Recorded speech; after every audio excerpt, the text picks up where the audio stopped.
I have two copies of Karsten Jensen's seminal novel, We the Drowned, one in paperback and one in hardcover. The first has this beautifully illustrated cover that gives a kind of adventurous and whimsical feeling. The second does not have its book jacket, leaving behind only a rather foreboding black leather binding, the only identifying feature being its macabre name written on the spine.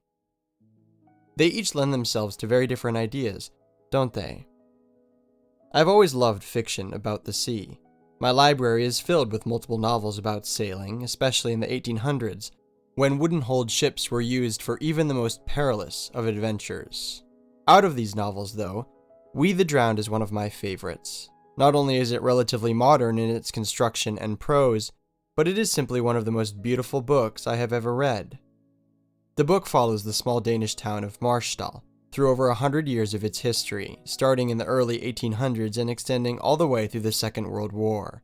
The novel is about how this small town has evolved and shaped itself around the ocean, and how sailing has both positively and negatively affected its people. Specifically, the men of Marstal have an ever-present and uncontrollable urge to set out to sea. This is common in sailing novels. The entire first chapter of Moby Dick is pretty much devoted to explaining how men are, at some point in their lives, inevitably driven to sail. However, the women are also affected by the surrounding Baltic Sea, but in a very different way. To them, the sea is something that swallows their husbands and children whole, and leaves nothing behind. For over 100 years, the young and old women of the town watch as their husbands and sons set sail over the horizon, only to never return. The dead mariners don't get graves. The drowned leave nothing to mourn over or cling to. They are simply gone. Sometimes, it is not even known if they are even dead. But as years and decades slip by without a word, the widows and mothers are forced to accept that they are not coming back. There are many stories in We the Drowned, more than I can relate to you in the confines of a reasonably paced video, so instead, I'm just going to talk about one, the tale of the butterflies. Near the beginning of the novel, a young sailor goes out to find his father, who has been missing for years. The young man believes him to be alive, and slowly jumps from ship to ship, asking anyone if he has seen him. Eventually, he lands on a trading ship owned by a very unreliable captain. The man deals with the shipment of human beings, and while he is not technically a slave trader, he uses his vessel and mostly native crew to deliver men to cannibals on an abandoned island for food. During the delivery of one of these shipments, the captain learns he has been betrayed and is fired upon by the cannibals he is supposed to be delivering to. The captain is shot and killed, and with his last minutes of consciousness, bequeaths the ship and crew to the young man, since he is the only other person on board who speaks his language. The man has no choice but to accept. As he travels back across the sea, he starts to understand the crew, not through language, but through respect. The men do what he says because he is the captain, not because he has done anything special, but because that is the rule of the sea. As they sail, the wind starts to die down, the sun beats hot and heavy on the now frozen ship, and not a cloud is in the sky. Paralyzed by the stagnant air, all they can do is wait. It is horrible. Their water supply runs out. The sick and wounded crew cannot recover and become feverish and ill. They start to look around anywhere for some relief, something in the sky to indicate rain. Then, after days of desperation, they see something on the horizon, a cloud, dark and black in the sky. It hovers no more than a few miles from the ship, a salvation. But then, they notice that the cloud is moving exceptionally fast. It darts back and forth like nothing they have ever seen. As it approaches, they realize that it isn't a cloud at all, but is actually a swarm of butterflies. Though it is not rain, the cloud is still awe-inspiring and somewhat beautiful. That is, until it reaches them. Thousands of butterflies are now buzzing around the ship, battering the men and blinding everyone. What the sailors didn't realize at first is that the butterflies are just as starved and thirsty as they are, and instead of simply fluttering around the ship and then away, They land in huge swarms on the men's skin, sucking off what little sweat and moisture they have left. The heat and millions of insect legs make the experience unbearable, and many men jump over the side of the boat into the briny sea for relief. The wounded, however, cannot move, and they simply lie there as the parasitic insects turn them into piles of twitching legs and wings. Finally, one of the men finds a bucket and starts filling it with seawater and pouring it over the men who have been overcome with the insects. This works. The swarm soon moves off, vanishing into the white, sun-scorched sky of the opposite horizon. But the crew are now much worse off than they were before.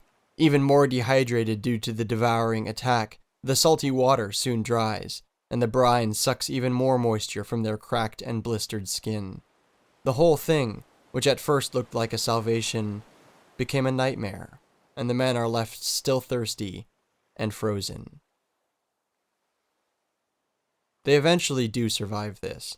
The sea relents, and a breeze starts to blow. As the rain pours for the first time in weeks, the young captain remains rattled by the experience of the last few years. Not knowing what else to do, he continues the search for his lost father. This story is one of the many in We the Drowned's almost 700 pages, but what makes all of them special is just how fluidly they connect with the central themes of the book. Just like the cloud, the sea from far away, from the shores of Marstal, looks wonderful and enticing. Its depths and breadths splay out into the infinite corners of the Danish boy's imagination, like the wings of a butterfly. How can they resist? After all, their father saw that beauty too, and left them to see it up close. For the women, though, the reality is much more like the end of the tale. Up close, the sea is a monstrous, uncontrollable thing, just like a butterfly. It sucks out the lives of the men who sail on it. It pulls them over the horizon and into an unreachable unknown, where there is only the danger of the natural world. But even the propagation of this cycle is represented here. Even when the men are brought to the brink of death, even as the butterflies suck what little water they had on their skin off, all they can think to do is to pour seawater over themselves. The threat of the frozen, windless ocean has caused their peril, but in the end the sea is also all they have left to protect themselves. And though the salty water will eventually dry and dehydrate them even more, it saves them from the horror of the present moment. So, with reckless abandon, they fill the dowsing buckets and pour it over their heads like a conjured rain. Just like the two different versions of the book I own, the competing perspectives of the men and women of Marstal are both starkly different views of the same thing. Decades pass, arguments ensue, money changes hands, the shipyard is fought over by the men of the sea and the grieving widows of the land. War comes and comes again. Yet the Danish sailor is still regarded today as one of the most experienced seamen you can have on a ship. It is an inevitability that the men of Marstal will go to sea.